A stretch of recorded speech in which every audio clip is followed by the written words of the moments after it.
From the News Talk STL studios in St. Louis, it's the Right Mind Show with Todd Showalter.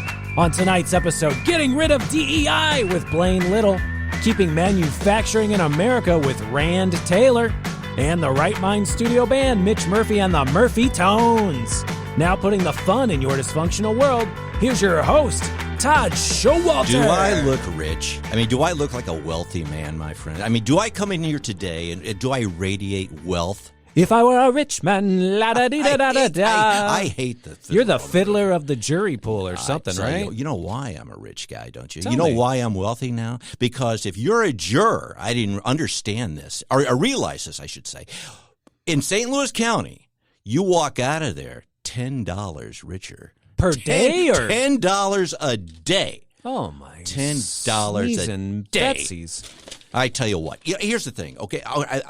That was sarcasm. Could you tell I was being sarcastic? I was being a little bit sarcastic, all right?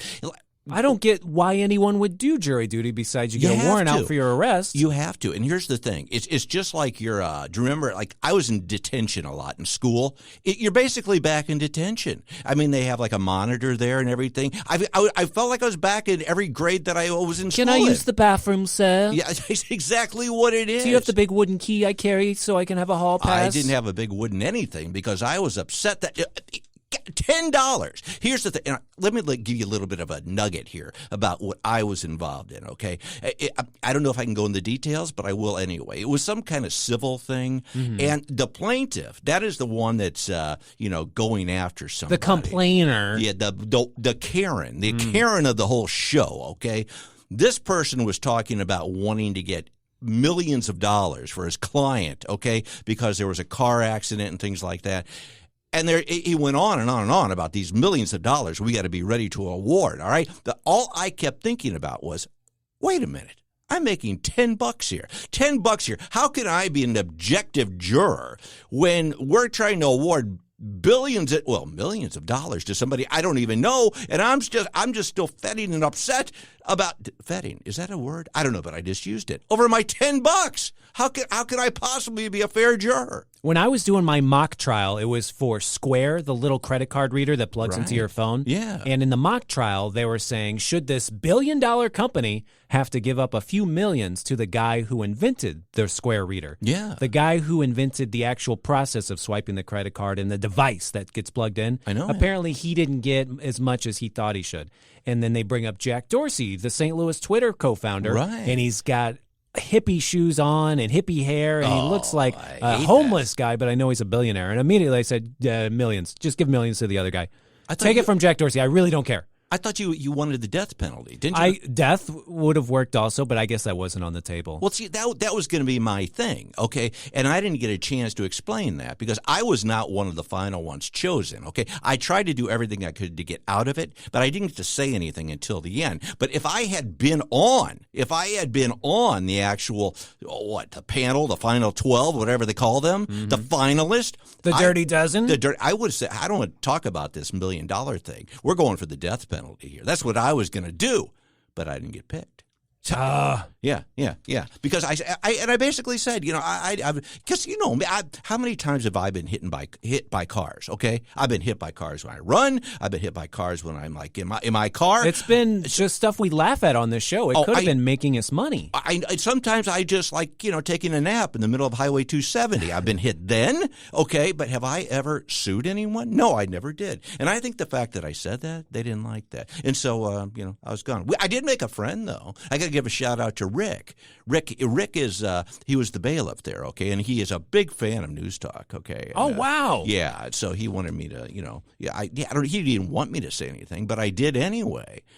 But I think he understood my frustration. I think he did because $10, and then you have lunch, okay, but you don't do anything. I mean, they don't pay for it. They don't. You're all by yourself for an hour. And the TSA agents, they weren't very good friends because they didn't even pat you down. You were spreading cheek, and they said, no, you can go on through. Okay, whatever you have in your pockets, who cares? I don't know if I should even tell this, but I'm going to, okay? when you first go into the court building, all right, they didn't do a cavity search or anything, but they go through all of your stuff, all right, and it's just like, at the airport or something like that. First time I go through this in the morning, no big deal, all right? And so, I go about my way, and I go back to my detention room and wait for, the monitor to tell me that, I have to do my homework while I'm in detention, but that didn't happen. After lunch, okay, I decided to get a little fresh air. And so I go outside, and then when you come back in, you have to go through the entire process again, all right? Now, my safari the vest that I'm so proud of. Sales guy Ethan calls you pockets with affection because you have so many pockets. It has so many pockets. I think it has pockets within the pockets. Actually, it does. I've checked, okay? Well, apparently, I guess it was a few weeks ago, months ago, actually, when I'd been to the range, all right, the firing range. The place is also called the range, all right, shooting bullets with my gun. I had some ammo in my pockets, all right, and I thought I went through it all. I thought I was done with it, all right. Well, I could have stayed for one more shot because I came back through, and this young guy, this St. Louis County cop guy goes, "Hey, do you have a bullet in your vest pocket?" Oh, he must get tired of saying that. A nickel for every bullet I find. My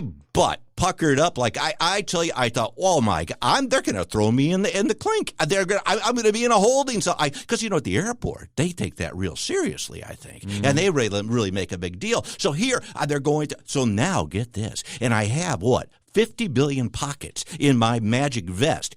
So now they pull me aside, and we have to go through every pocket, okay? And I realized I had things in my pockets that I had totally forgotten about. Toothbrush, dental floss, quarters, rubber bands, and lo and behold, way down at the very bottom underneath some lifesavers was a bullet. And I thought, now what's going to happen? I imagine it being a Hurt Locker situation where they have to take a hammer to the vest right there while it's still on you and explode it just to make sure it detonates and it's not a problem anymore. That's not what happened. Let me tell you the rest of the story because I thought I was going to be held. I didn't know I thought the next jury called was going to be for me, all right?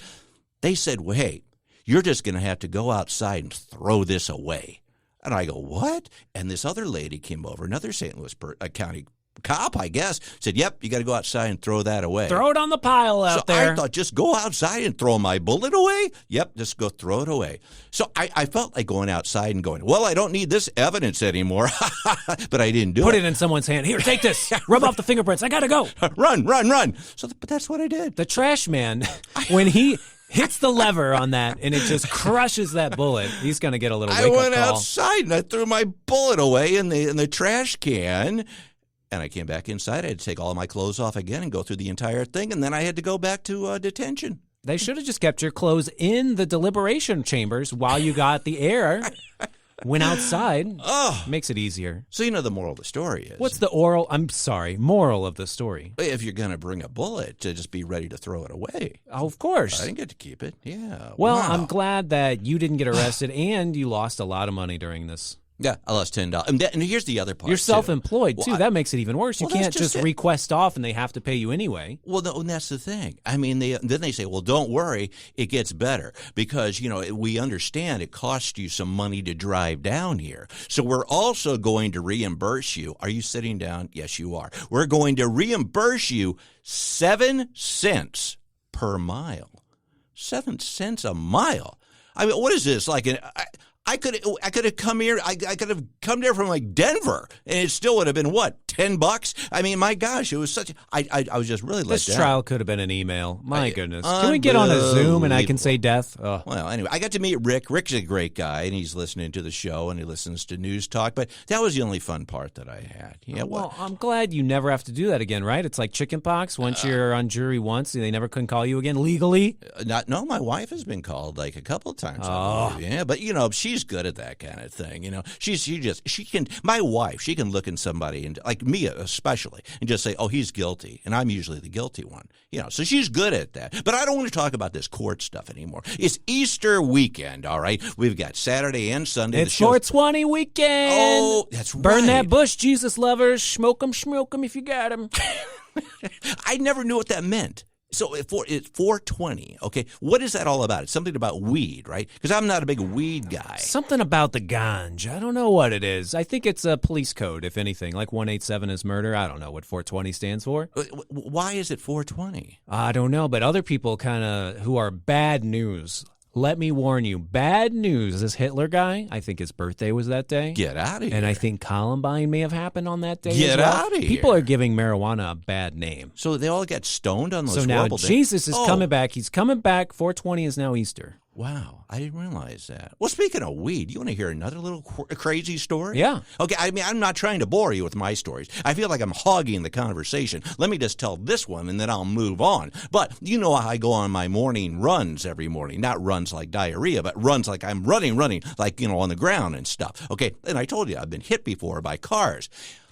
This morning, okay, it is, and it's not just coincidence that you brought that up, and I'm going to tell this little nugget here, okay? But it was raining outside, okay, and I don't mind running in the rain, especially when I get hit by a car. But I am right at this intersection, okay, and I'm running in place because if I stop, I won't start again.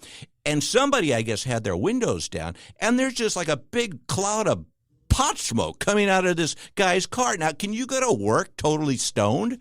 It's amazing how you can just drive down 270, the big highway here in St. Louis, and then someone else's car full of weed smoke enters through your air conditioning vents and attacks you. We're on the highway going 80 miles an hour and a cloud just attacked me? Well, That's got to be chemical warfare. That's not illegal under the rules of Vietnam. Oh, exactly. Didn't they learn from Agent Orange? I mean, and my wife will say, is that a skunk? Is that a skunk that you saw? And I say, oh, whoa, man. That's St. Louis, brah. No skunk, Let's babe. go buy some puka shells, brah. Some Birkenstocks. Whoa, you're going to hit that person. Watch out. Whoa, it's all fine, babe. Just Colors, man. Calm down.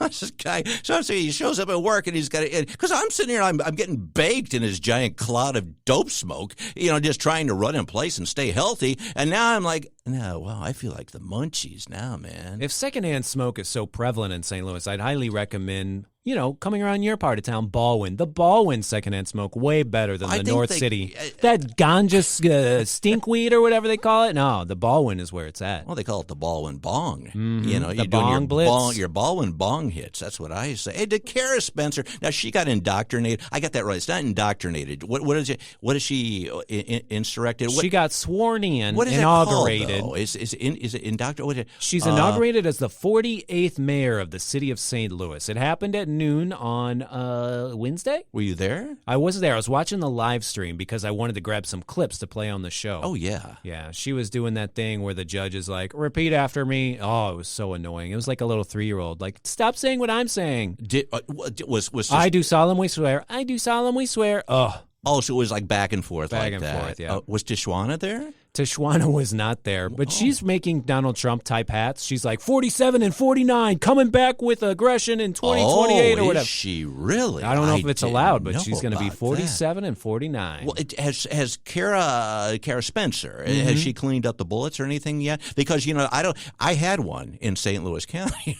If you put it in the trash, she is that counts. Yeah. You've cleaned up a bullet. Well, see, I think that's just it. She should put me in charge of maybe helping out because I throw all my bullets away. Maybe if they did that in the city, it'd be a much safer place. Now, we have had her on Newstalk STL once before, so I think Mike Ferguson from the morning show has her number. Yeah. So I'm thinking if I could get her number, I'm going to text her every single time I see trash on the street in St. Louis. I would. I walked maybe a mile to Busch Stadium the other day because I like to walk, and also parking was really terrible that day. Yeah. And when I went to Busch Stadium, there was litter everywhere, and I just kept thinking, I want to text this to Kara Spencer right now. Well, was it snowing, too? Because they probably didn't clean it up if it was snowing, They need trash plows for some parts of the city of St. Louis. Well, what promotion was it? Because you only go to the Cardinal games during promotions, right? I got there 10 minutes before the game, and they were completely gone. It was mystery sweatshirt night. Beautiful sweatshirts. They were throwback retro sweatshirts. Really? And it was also 50 degrees that night, so I think people were just grabbing them out of the box and putting 3 sweatshirts on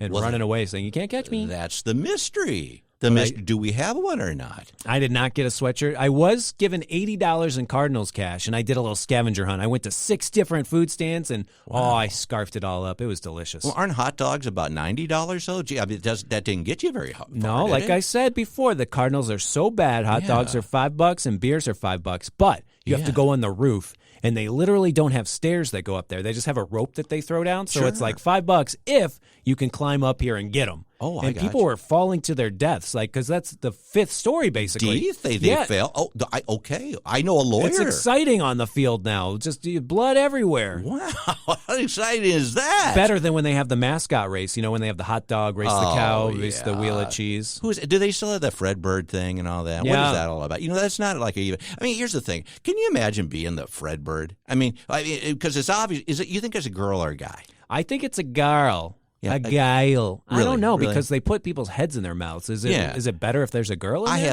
I don't know. But see, the He funniest deep thing. throats all the fans. Do you remember when they stole Fredbird's head? Happens to every mascot eventually. Can you now that I would if I would have bought it on eBay and I would have like mounted it on my wall at home, okay, just like a deer or an elk, But everybody was so upset about that. Oh my gosh, they stole Fredbird's head, and I'm thinking this is the funniest dang thing I've ever heard. I would have paid at least that $10 that I got from jury duty for it, and I would have given them every single penny. I certainly would have. We got a crazy show coming up. You know who's coming back? DEI guy. DEI guy, but he doesn't know that we call him that. We just kind of gave him that little moniker because that's all we talk about with him. Because Big Blaine Little. Blaine Little, that's right. Apparently, I did not know this, but it's April, okay? And this is DEI month for the whack jobs. It's still celebrated, okay? And Jesus month.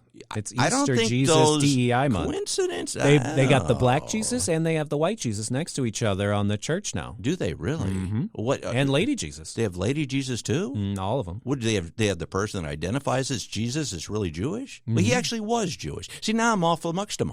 Blaine will explain. Blaine will do it. Well, he's going to talk about DEI and stuff. And then we got a guy, Rand Taylor, coming on. He's going to talk about, manufacturing in the United States. And that sounds really boring, but we're going to make it exciting because it's all about bringing jobs back and blah, blah, blah, and the tariffs and stuff. Don't worry. I'll really give it some sizzle. Ha ha.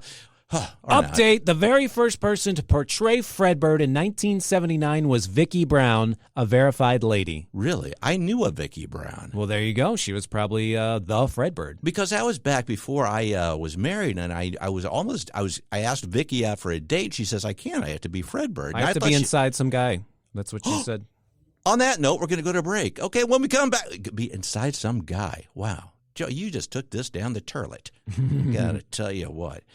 Okay, when we come back, we're going to have Blaine Little, I think, is going to talk about DEI, a bunch of other fun stuff, and I'll make sure it's not boring. Not Blaine, because he always keeps it hopping. Okay, I'm talking about the other guy, okay? I've got a picture of Vicki Brown. You just let me know if this looks like her. Let me see if that's. It is. She did. She had yellow legs and a giant red head. Yep, that's her. I know. Well, I kind of went for those kind back in the day. Yeah, I was easy. I love the rooster. Oh boy, give me that one. Yeah, look at the legs. Big on old rooster on her. A lot coming up when we come back. In the meantime, I'm Todd Showalter, along with my bestest buddy in the whole world, Joe A.V., Mitch in the background doing his Mitch thing. This is The Right Mind Show. We'll be right back. Coming up next on The Right Mind Show with Todd Showalter, ending DEI with Blaine Little.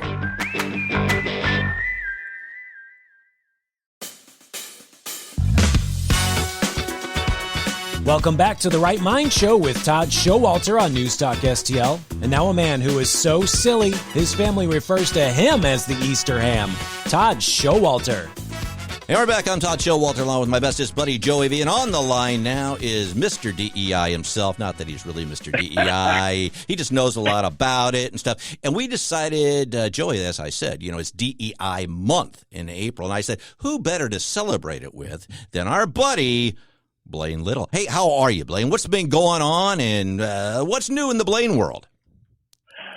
Todd, thank you so much for having me back. I really appreciate it. Just watching all the comedy play out on the news coming from the left, right. Mainly from California and New York, Illinois, and all this ridiculous stuff. I don't want to be known as Mr. DEI. That sounds like maybe I'm in favor of it or something. No. I just had, and the thing is, no, we do that because we get people's attention, and then they say, because we like to get the left to listen, and they say, oh my God, Joey, Mr. DEI is coming on, and then you come on and you go in the other direction, and then we all have a good laugh about it. No, you're not for DEI. you're in the business of basically you do seminars, all kinds of stuff with groups of employees and things like that, and you deal with a lot of this DEI bunk. And we were talking last night briefly. California just won't let it go. When are they going to understand that the party's over? How are you dealing with that in your neck of the woods? I think you're exactly right. The party is over. But, Todd, I kind of liken California's not so likely to quickly give away DEI, which, of course, is diversity, equity, and inclusion. And you and I have said before, of course, inclusion is a good thing. Of course, diversity is a good thing when it's taught properly as to what it really is. But you got to look at California in general. And consider this, just a few days after Trump was inaugurated, he went to L.A. after the fires and everything. Mm-hmm. And he had this roundtable with a lot of politicians, and the press was there. And he looked at Karen Bass, the mayor, and said, you've got to speed up these building permits because people don't have homes. I think 1,600 families were affected. Right. And, and she said, well, we're going to fast track that. Well, that was about 3 months ago. And to this day, Todd, 4 building permits have been released for the public to rebuild their home. So California is just kind of in this political and mental rut that they just can't seem to get out of. And if there's something that's a bad idea, they want to adopt it. Yeah, and you've got Gavin Newsom. He's kind of being a wishy-washy now, too, because now he's saying, well, no, we don't want to do this woke stuff. I mean, it's a matter of whichever way the wind is blowing, whether it's supporter-wise or what, that seems to be the bandwagon that he's on, but you still do.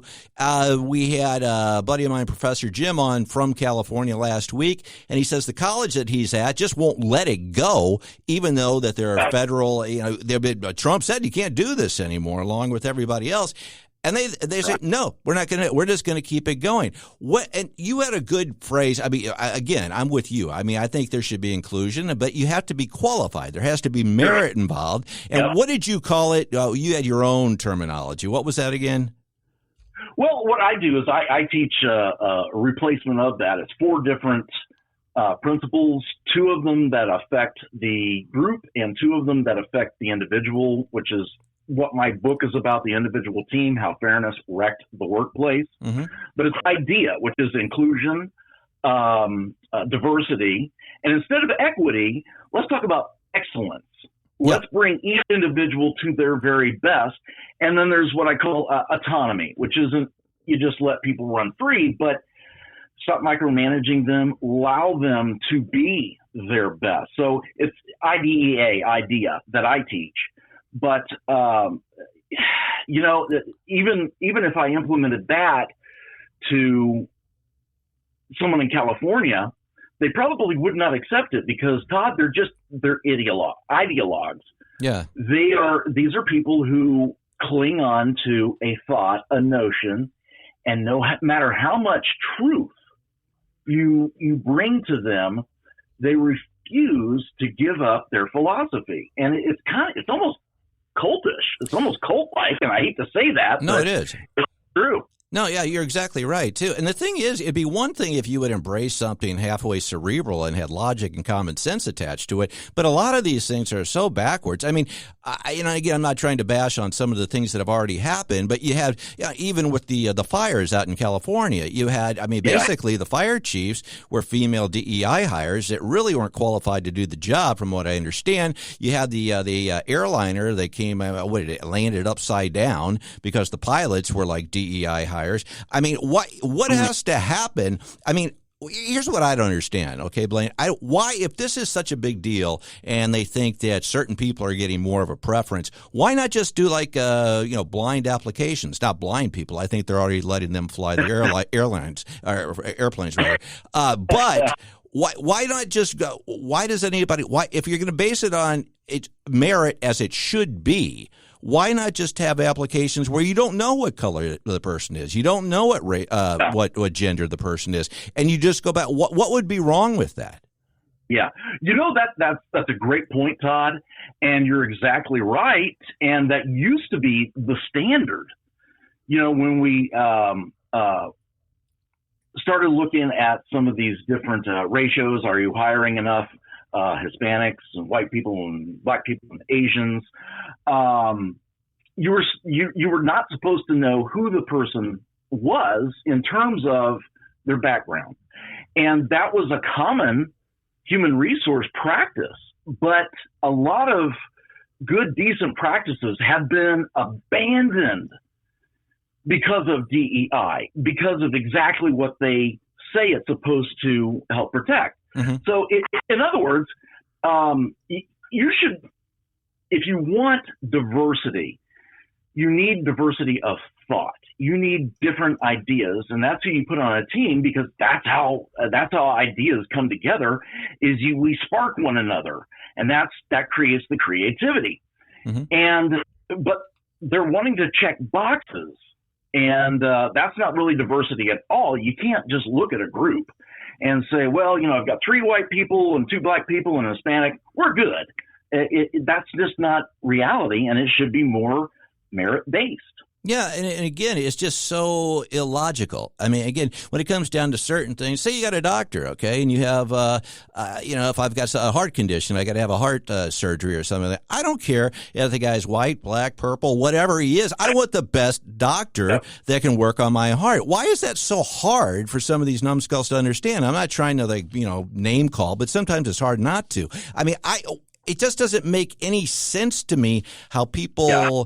I think they do understand it. I think that they purposely just don't want to understand it. I mean, because it just literally does not make sense.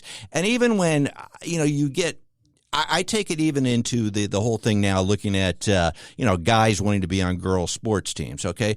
I mean, so now we've gone from the workplace saying, okay, we have to have X amount of blacks, we have to have X amount of whites, we have X amount of Hispanic. Now what do we have? We have to have X amount of men on women's sports teams. I mean, there are certain things that, I'm sorry, but we're all different. And we can all get along, but we're not all the same, meaning that we can all take part in the same activities. I mean, why, in your opinion, you deal with a lot of groups? I mean, why do you personally think this is just so hard for anybody or for these people to understand? Well, it's a great question. And honestly, it's hard. If you go up to somebody who's crazy and you ask them, why are you crazy? They can't really tell you why. They just simply are.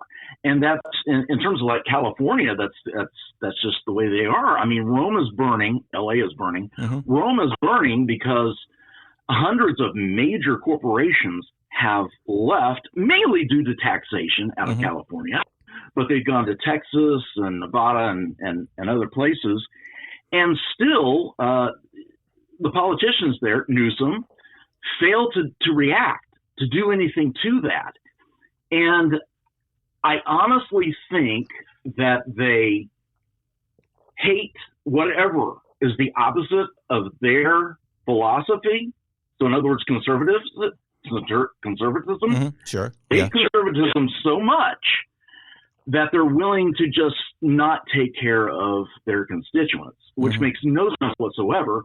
And honestly, Todd, I have to blame the California voters as well. Yeah, because they are the ones who keep these knuckleheads in office.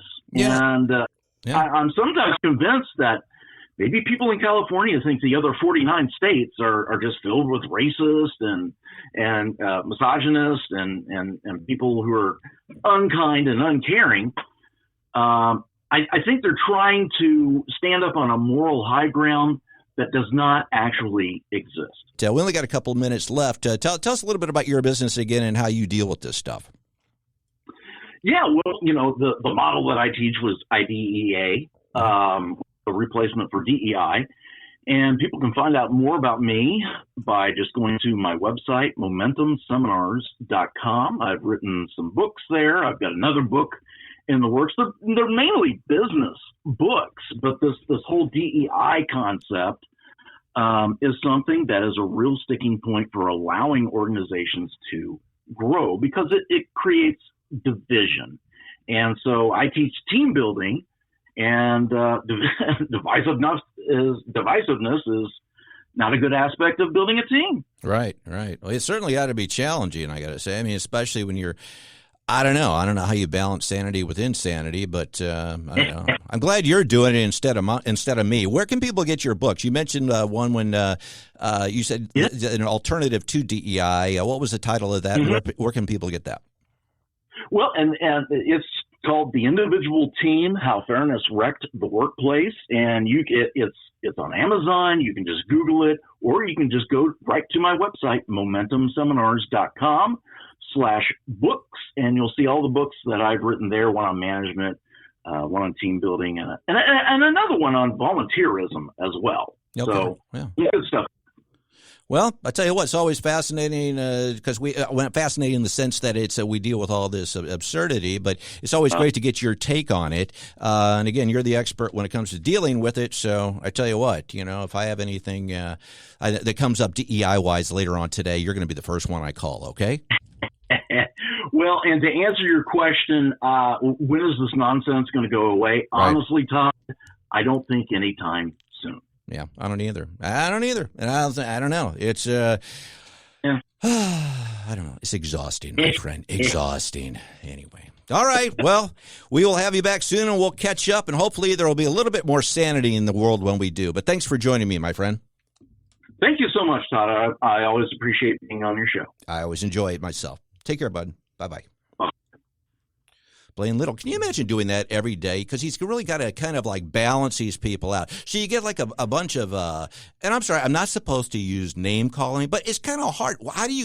How do you call a whack job? What's another word I can call a crazy person? Looney bird. Looney bird. Okay, so you got the looney birds with a bunch of normal, sane people, okay? And you're supposed to do team building and get them all to, how do you do that? I mean, it's like water and oil, they don't mix. Yeah, what I found was really helpful with this DEI thing is that when I was Googling it, I wanted to learn more. Yeah. So I was typing in DEI, and then it auto-completed to Deion Sanders, and then I just started reading his Wikipedia page. He is the only player to be in a Super Bowl and a World Series. Yeah. I mean, that's wonderful. Atlanta Braves in 1992, he was in that World Series. Yeah. And then when he was in football, he was doing two different teams. In the 49ers, he was in Super Bowl 29, and then they won. And then in Super Bowl 30, he was on the Cowboys, and he won. I mean, this is just fascinating stuff. You didn't think DEI could extend into that kind of realm because he's taken it further. He's taken DEI now into nepotism because he's also the coach of Colorado, the football team.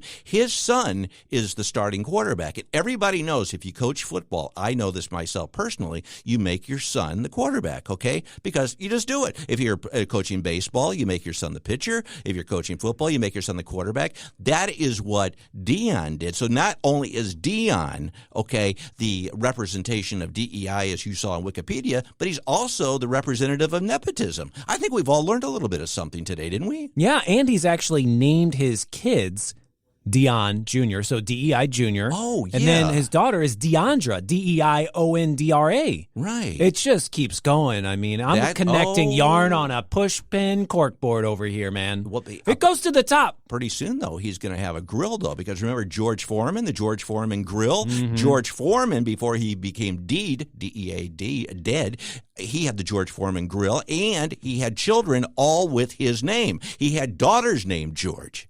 The Primetime Press. Yeah. Wow. That was his nickname, was Primetime. Well, the Primetime Panini Maker and Fat Reducer. I get it. After all of that with Blaine and everything, I'm glad we could finally figure out that all this DEI nonsense is because of Deion Sanders. Okay, so now we know somebody. We can blame them. Coach Prime. Yeah. If you want Blaine Little to coach you for real, that's what you should do. Don't get this Deion Sanders guy. No. Yeah, with Dirty Bird, he did that dance and all this. I don't want to talk about this anymore. Hey, when we come back, we are going to talk to Rand Taylor. He's got his own business. Okay, it's a manufacturing type of gig that he's got here in the USA. Make him spell entrepreneur, and we'll see how far this interview goes. If he can't spell it, we're cutting him off. I'm going to do that first question right out the gate. Okay, I promise. Hey, when we come back, we're going to find out about all of his stuff and whether or not he can spell. In the meantime, I'm Todd Showalter along with my bestest buddy, Joey V. This is The Right Mind Show. We'll be right back. Coming up next on The Right Mind Show with Todd Showalter, keeping manufacturing in America with Rand Taylor.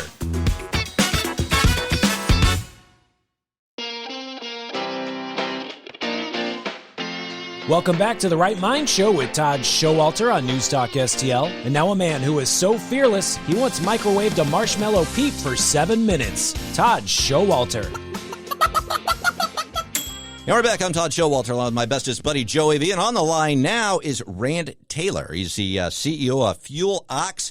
And Joey, he's got his own company here in the USA. He's not afraid of tariffs because we're bringing jobs back home. I'm going to let him talk a little bit about it. How are you, Rand? I'm doing great. Thanks for calling. Oh, I'm glad that you answered.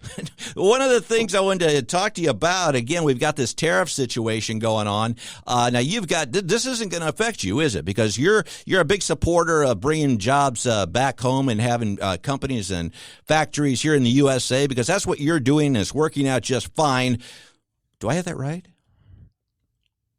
Well, basically, we're I'm born and bred in Michigan. So I'm a Midwestern guy, grew up around the auto industry my entire life. And, with our fuel additive business, we're all 100% American grown, American created. And we create products for America, you know. And everything, so your company is in Michigan, and so everything you do is obviously U.S. based, and that is pretty much the new model that Donald Trump wants us to move towards. Correct? How long have you been doing this? Oh, we've been doing this for over 10 years. Okay. But even from the very beginning, we've always wanted to accentuate, American made and designed for American use, Well, as far as the pricing goes, one of the things you wanted to talk about, there's not going to be any price hikes due to tariffs. Is that because, based on what you're talking about right now, everything is homegrown and we don't have to outsource anything to other countries? Well, there's always rising prices regardless of tariffs, right? Mm-hmm. Not always, but quite often, And what we're saying is that we're not generally susceptible to anything having to do with tariffs to begin with, but we're going to go out of our way to make sure that even if prices were to rise naturally, we're not going to pass any of that on at this time of super sensitivity. Mm-hmm. What do you think of the whole situation? Because I personally, I'm a supporter of it. I think it's great. I believe, we should be receiving money from other countries. I think that we should be bringing manufacturing back home, not just for jobs, but just national security. What's your take on the whole situation as a business owner? Well, I'll tell you this. My take is that, first of all, I have grown up my entire adult life, the last 40 years, watching trade deficits. Mm-hmm. And just every year, we have deficits everywhere, every year. And I always wondered why the deficits are so big and why they're getting bigger every single year. And I just never felt like that was right. I always felt like, there was no reason to have deficits, particularly as large as they are. But as far as these tariffs go, I got to tell you, I think people are missing it when they get all excited about it and they get all emotional about it. They're missing the fact that these are tactics. Okay, mm-hmm. These aren't taxes; they're tactics. He's using these as tactics to bring people to the table and to renegotiate and to create a fairer playing field for everyone. And when that's done, the tariffs are going to go away. There's no doubt in my mind. Yeah, I said the same thing. You look at the art of the deal, you look at a lot of the ways that he negotiates, period, and I agree wholeheartedly with you. I think it is a negotiating tool of his. You look at the Mexico situation. He said, he put those tariffs on hold immediately as soon as they got a bunch of troops on the border to get all the people from coming into the United States. And so do you think he's going to use this globally in more ways as more of a negotiating tactic than it is to actually, it doesn't hurt. We're already getting billions of dollars from other countries. But do you think the main goal here is just to get other countries to, get with his program? I think there's a number of goals, but I think the biggest goal and the main goal is to draw attention to the unfair playing field that exists in the world that is all geared towards China. Mm-hmm. China, has been working under a third world trading status that was ordained by the World Economic Group for for 15 or 20 years now. Mm-hmm. Pretty much ever since China stepped onto the world stage following the Nixon years. The world has actually allowed China to do whatever they want and to operate as a third world developing country, right? Which they are not by any means. So why are they still allowed to operate that way? And I think that's what Trump's doing is he's drawing attention to the fact, hey, you know what? These things have to change. We can't continue this way. And he's 100% correct. Oh, yeah. In my book. I totally agree with you. And then also, people, you talk about negotiating. China, they rely on us to buy all their stuff, okay? So, we hold the cards on this. And I agree with you. You have situations where they have slave labor over there. You have kids working in factories 24 hours a day for like a nickel or some crazy thing. And so they are not, when you talk about an even playing field, there is no even playing field when it comes to China and the way that they're operating over there. So, why? And again, you still you brought it up just a second ago. You have people up in arms. Why? It just doesn't make any sense to me. Why is it, in your opinion, so hard for people to understand that this is a good thing? In simple terms, because this country, we're manipulated by the mainstream media. Oh yeah, and the mainstream media is selling this. This is their directive that they're selling to everyone. This is the viewpoint that they're espousing over everyone that listens to them, and anyone that listens to that is going to be susceptible to having those viewpoints. And they're wrong. They're completely wrong. Yeah, I totally agree. That goes back to, and I don't know when that spell is going to be broken either. You can take that back to all the COVID bunk and all the other things that went on. I've said over and over again that I think there are some people that, they could be watching CNN or whatever they're, addicted to, and they could say, hey, you got to go jump out of a building right now, and they would probably go do it because CNN said it was a good thing. And that's just, some goofy analogy, but at the same time, what do you think is going to break that spell? Oh, I think that spell's already being broken. I think that the way that people take in their news now is changed dramatically. Look who watches TV. Yeah, right. Really, who watches TV? Everybody watches TV news is frankly over the age of 50. Mm-hmm. Yeah. I would say 80% of the people that get their news from TV are over the age of 50. Yeah, yeah. So who really? And a lot of those people, I'm in that category. And right. You know what? I don't get any of my news from TV. I get my news from podcasts, from certain online websites. I'm picky about where I take it, mm-hmm. but I take a pretty wide range. And a lot of it I just pick up from mostly online though. And I think that's natural. I think that's the way people are going, and I think that's the spell being broken. Yeah. Well, you look at what's happening even in the press conferences they're making a big deal about, they're restricting AP and stuff as far as the press briefings. But Trump's press corps, they're letting independents in that they know are going to objectively tell the truth. That didn't used to be the case. They used to shun that because they wanted to get their narrative out. So you're right. That is changing. But it's, you still, as you mentioned, you still have a giant population of people, older population, that still go along with this. Well, we only got a couple more minutes. As far as your business, tell us a little bit more about it. And leaving on a happy note, what do you think we can look forward to over the next 4 years? Oh, I think honestly, I think that there's a lot of great things that are happening economically, that are taking place. I think that you're going to see more businesses and manufacturing business get repatriated. And get started. I think that as we get away, another thing that they're also doing is they're chopping away a lot of regulations. The more regulations that get chopped away, the more opportunities arise in all aspects. And I think we're all going to see that in these next few years. I think if people could stop with the infighting and stop with the ridiculousness that mm-hmm. we see every day on whether it's Capitol Hill or the people who are quite honestly being paid to go protest. Yeah. These are all insanity. Let's all work together. And I think eventually we are going to start working together much more than we have been in the last 4 or 5 years. and I'm hopeful, but I do believe it is going to happen. You know, and that's but then again, I'm an optimist, and I believe in the power of positive thinking, and frankly, I believe in God. Me too. That this is a country that was based on God. And I think it's going to continue that way, and I think that we're going to get back to basics in this country. I couldn't agree more. I think it's all going to get better. I agree with you 100%, 200%, my friend.